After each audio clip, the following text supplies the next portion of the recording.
on behalf of Associate Professor Hong Guan and Mr. Simon Howard. As Ivan said, we have presented this research for A square U square conference, and we will present in that conference as well. The content of this presentation is a little bit different from the actual paper, but still the same story. So as you can see, the topic is we have done some statistical analysis to find the relationship between personal characteristics of the students and their academic success in our particular course, which is engineering mechanics course.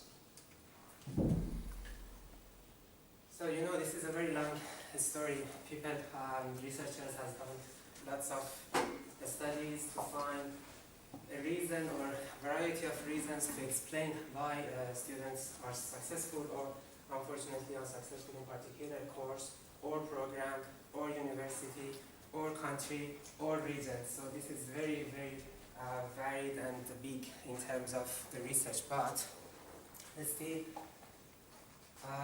there are not good or enough reason to explain exactly about the situation. I mean, we cannot directly predict from particular information a particular result, and that is why still we can do some research for instance, like us, for a particular course.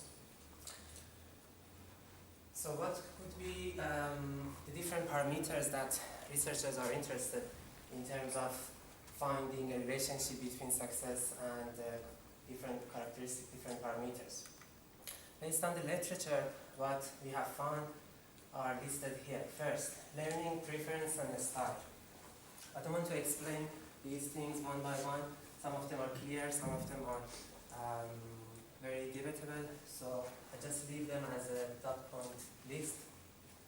Secondly, previous schooling and entry qualification to somehow explain what a student have done in the past, and then that could help them to do something in the future.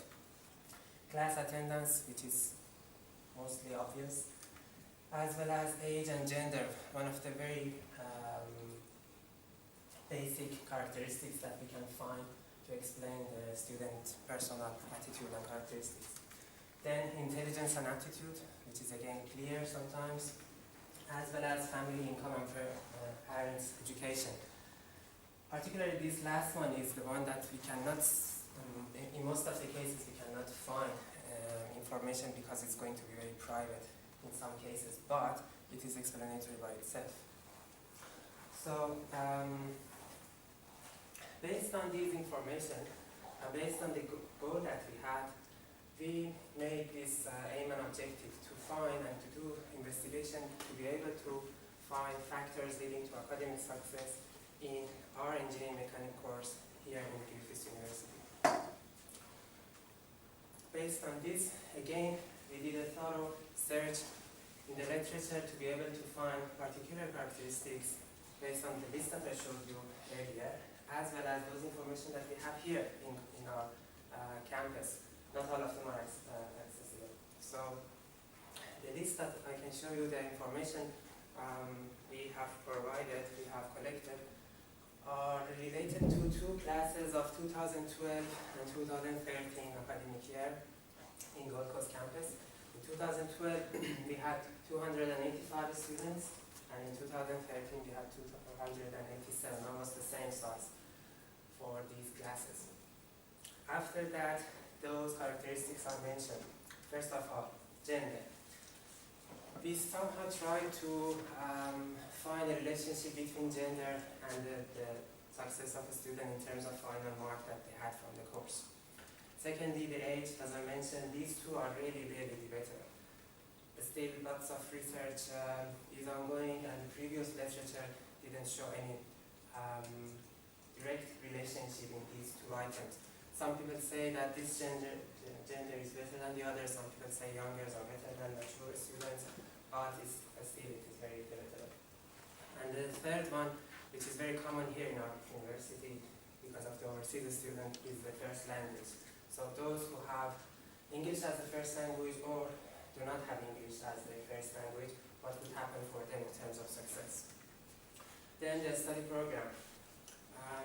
I will explain about this in detail in some other slides, but very briefly, we have a main engineering course, engineering program here, which for the second year, they start thinking whether they need to do a civil engineering or electrical engineering or something like that. That is why the study program is one of the things we put in our analysis. Then the GPA. As I said earlier, we need to somehow check and understand about the background of the student in terms of their success in previous courses and previous semesters. Then we can somehow compare or use those information to predict the future or understand the future, not prediction. And the other one is OP, overall position. I guess it's a little bit clear, but let me describe more.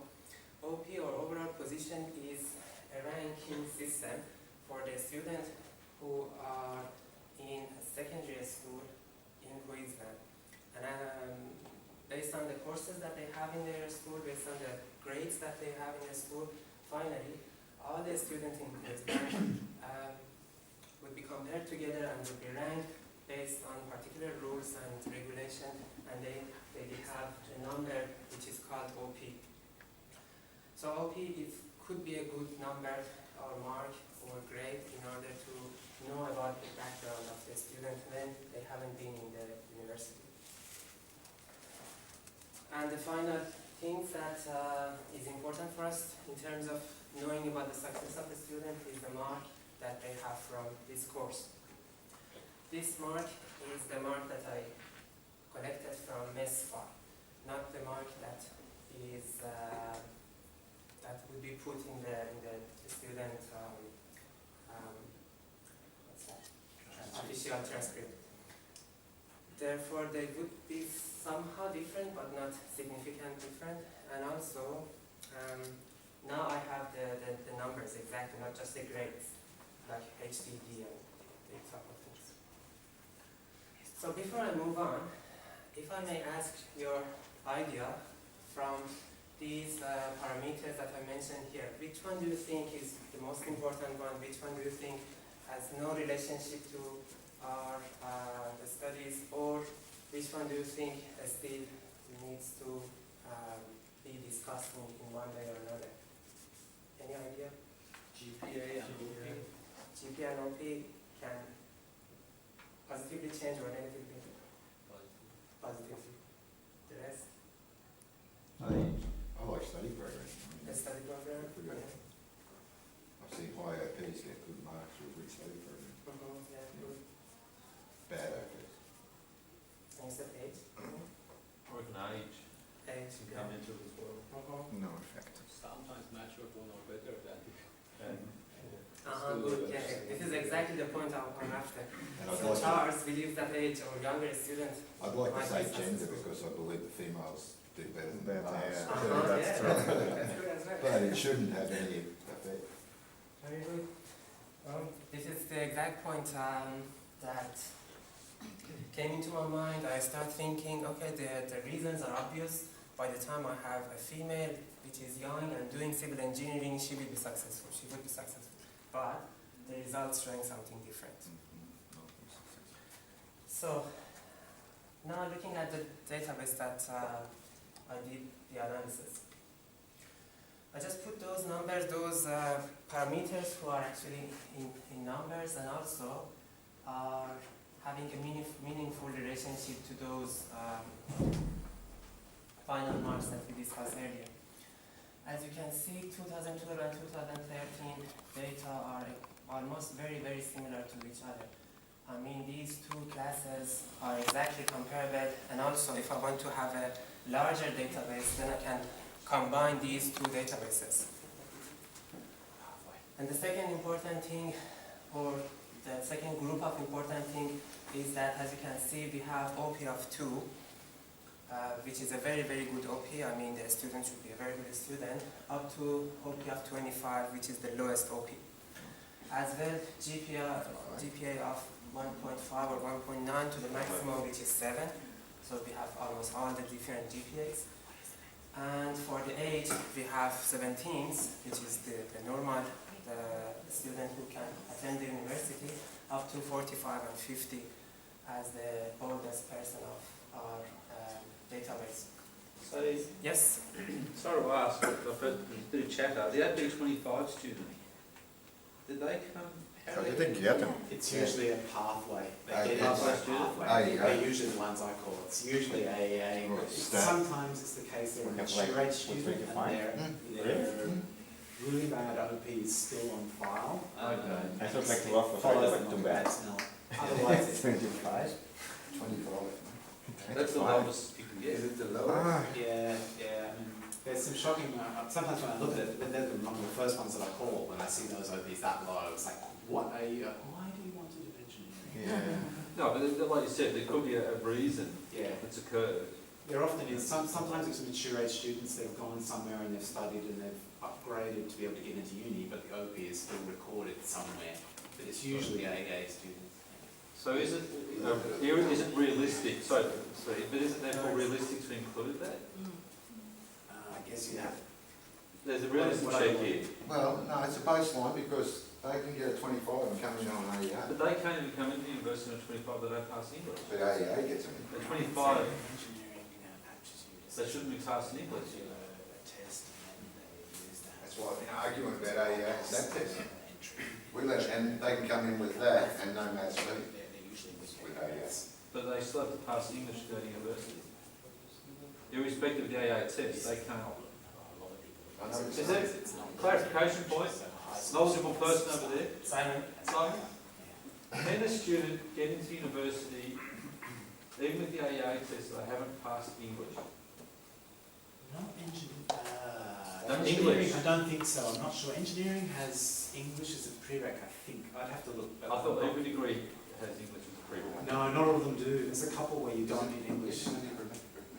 Okay, I'm just curious, sorry Steve for taking them, I'm just curious, because that could be a skewiness of the data. I might have to look at that. I can't remember right now. Most degrees have English, but there's a couple that don't. But engineering, I think it is there as a required. I think I could be wrong. It's a data quality question, that's all, because if that's going to impact, sorry, go for it.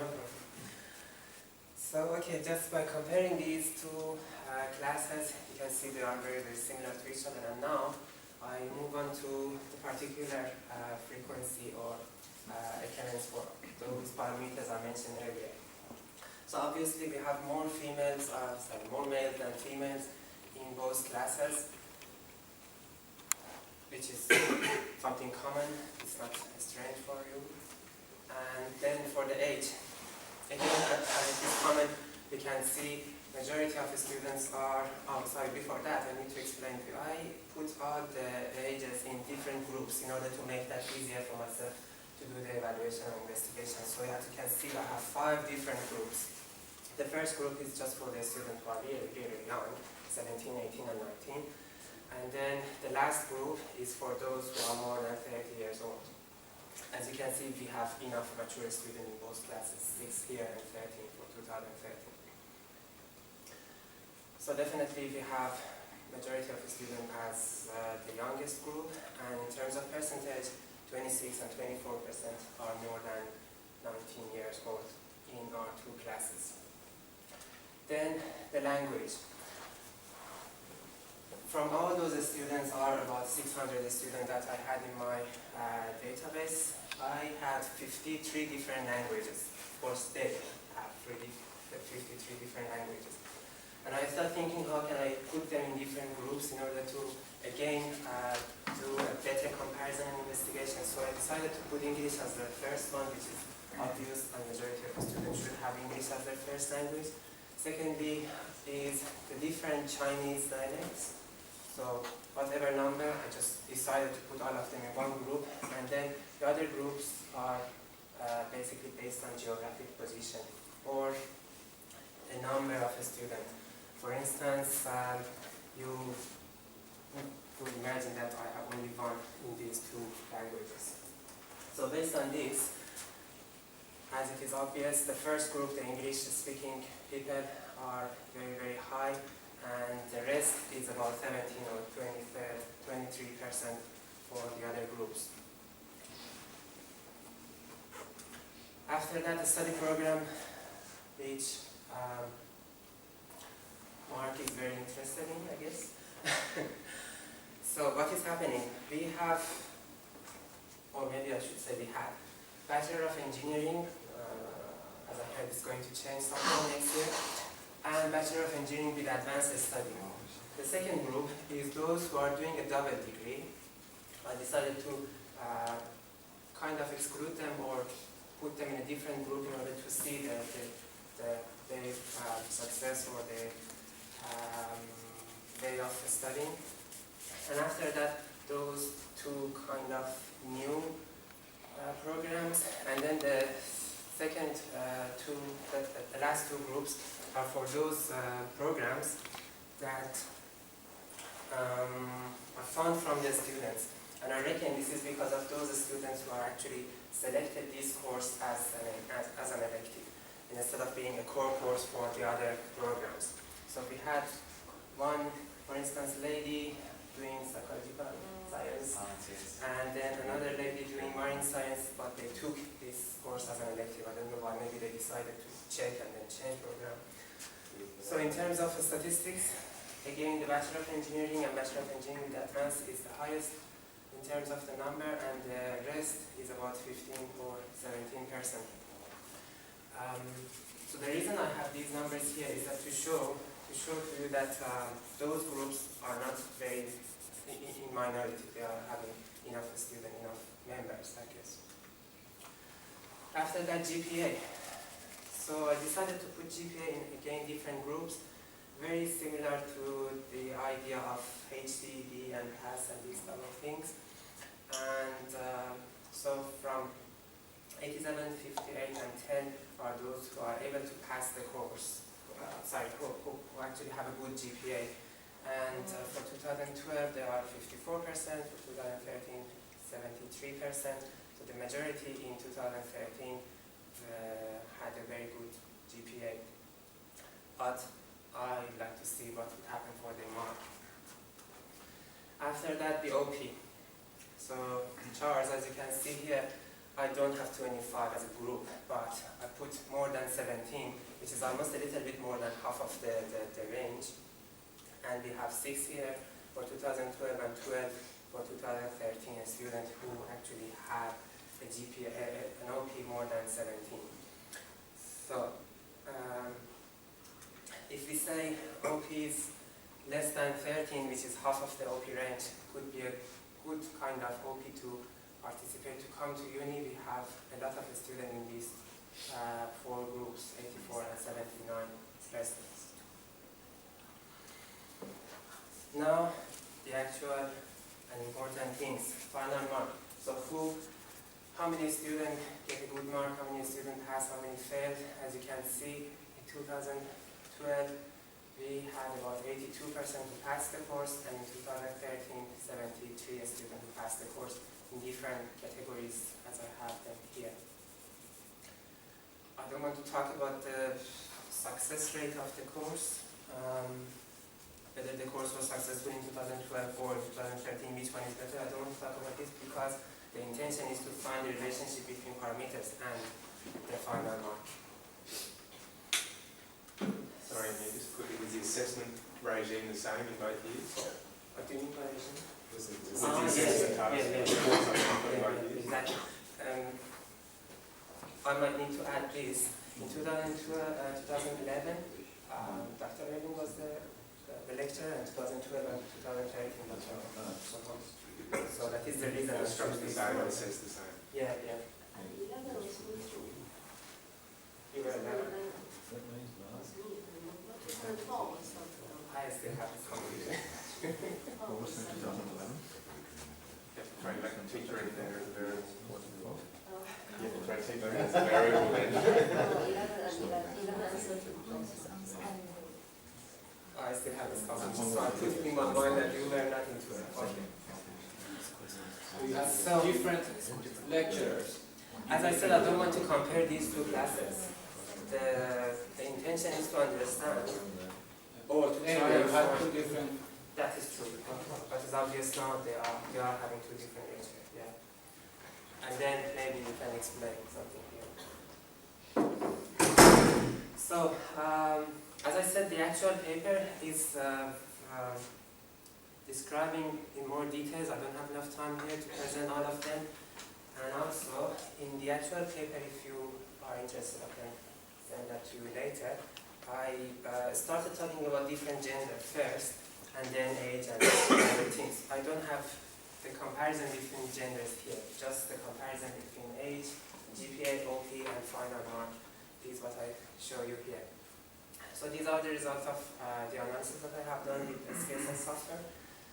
And particularly I want to talk about those who are sometimes very bad and sometimes very good. So as you probably can see here, is it clear? Yes. We had 15% of the students who are very, very young and also unfortunately failed the course in 2012. As well, we have all our mature students who passed the course in 2012.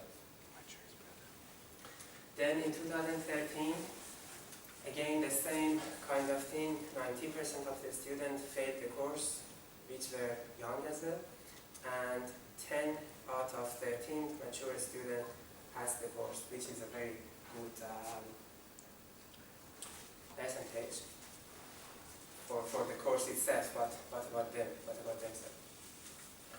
Now, comparing GPA, so Amir said that GPA can positively contribute, but as you can see here, we have almost everywhere something like non-zero percentage, and particularly again, bad GPA and fail, and these are very good GPA and also pass. As well, you can compare this one with the bad GPA which passed, and we didn't have a good GPA which failed in 2012. But in 2013, actually, we have unfortunately 11 people who failed, although they had a very good GPA, and also 24 of those who had a good GPA passed the course, but basically with marks in between, not a very good mark.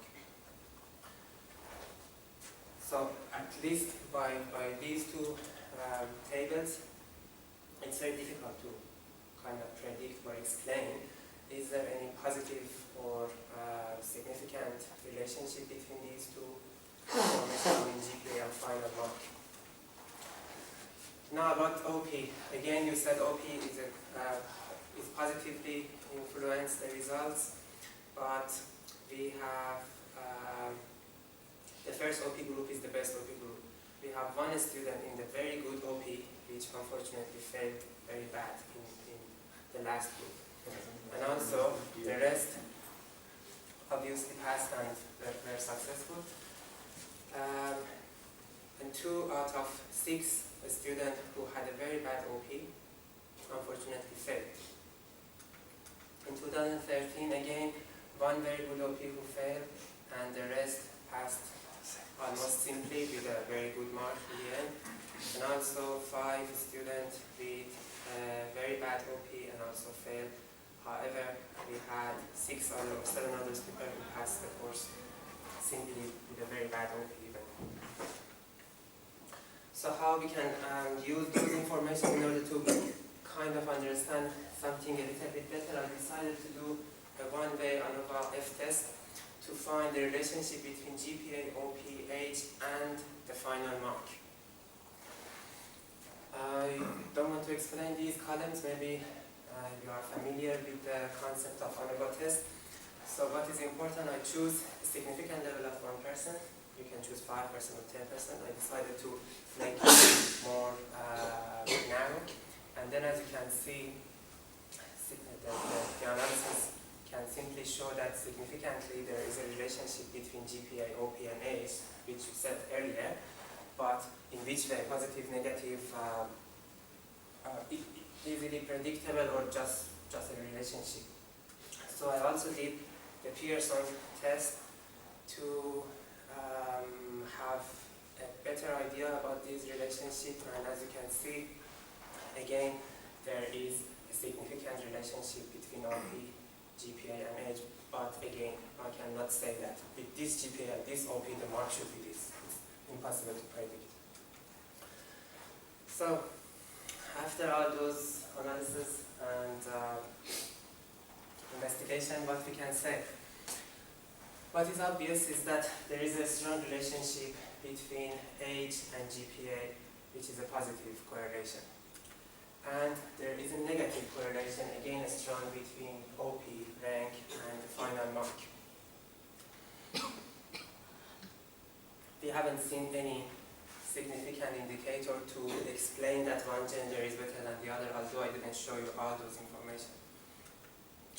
And also, in terms of maturity, again, we had lots of mature students who didn't fail and passed very easily with a very good mark. So we cannot talk about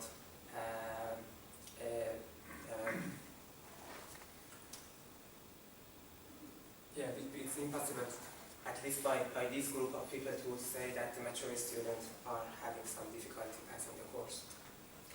Then, what is very kind of unfortunate is that all those students, majority of the students who are very young, are very in high risk of being failed in this course, unfortunately. And also, we didn't find any reason different than what Mark said earlier to explain why one program is better than the other program. Although we have seen lots of different information and the numbers are in different groups, but even those who are taking this course as an elective one, and for instance doing science degree rather than engineering, they were successful somehow. And also about English language, 86% of all those failed students, whatever number, 86% of them failed the course, who failed the course has English as their first language. I was having a very short discussion with Graham, unfortunately he's not here, and he said the language of your course is mathematics. I don't accept this comment You because should be very careful about this, the last point, because maybe 86% of your students have English as their first language. You need to normalize that. You know what I mean? could be a good point.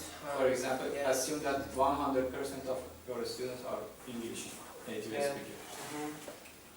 You should be very careful about that one. So you mean I can times that number? Multiply. Yes. Oh, I can times that number by 87, 83, 86 times 83 would be 70. average chance is the same. Yeah. Because you have 83% of your students are English speaking, and 86% of the failed students are English speaking. So 83 times basically 86. the chance is the same.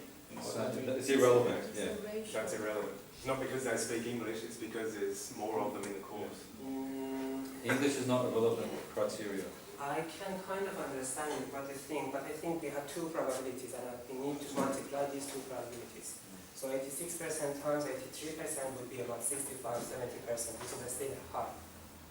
You see, for example, you have 230 students, Yeah.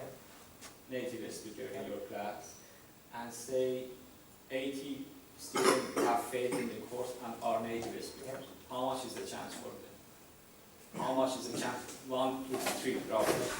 So this would be the same for the other ones. You may have, say, 30 non-English speaking students, and 10 of them have failed. Again, the chance for the failure is 1 to 3. So in both cases, the chances are the same. I'll check this later. I can understand your This idea. That's right. well, graph shows the same because nearly 83% of your students, at least, I would say 80% of your students on average are native speakers, and 86 of the failed students are again native speakers. So the chance is the same. So, Yeah. as a father of teenagers, How many? Why did everyone laugh? I've got five, right? There's only three left for teenagers, too. Yeah. You said 17, 18 and 19-year-olds is one group. Okay. Right. It's, I would it's actually- again debatable. Yeah, I would actually argue that that is a huge difference. Yeah.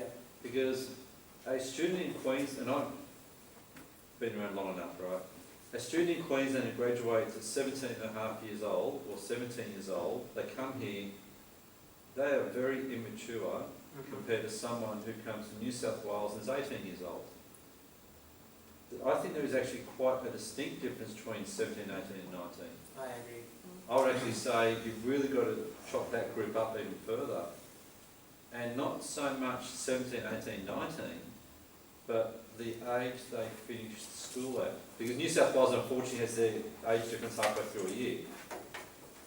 So So you mean it's better to try and make them in group based on the time that they leave school? yeah.